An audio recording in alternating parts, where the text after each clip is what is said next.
পালায়।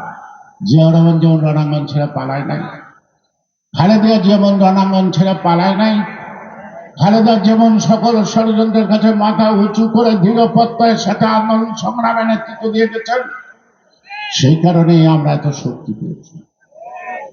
এখনো খালেদা যে আছে, জিয়া রহমানের আদর্শ আছে, এখনো আন্দোলন পরিচালনার দক্ষতা তাদেরই যোগ্য উত্তরসূরি আমাদের দলের ভারপ্রাপ্ত চেয়ারম্যান, তিনি তার দক্ষতা ইতিমধ্যেই জনগণের কাছে প্রতিষ্ঠিত করেছেন।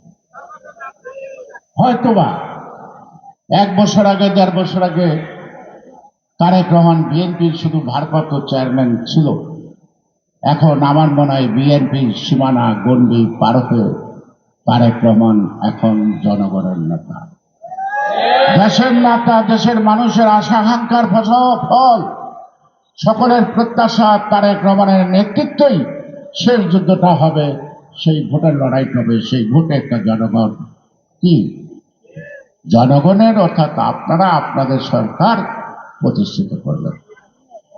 এর বেশি কিছু বলার নাই।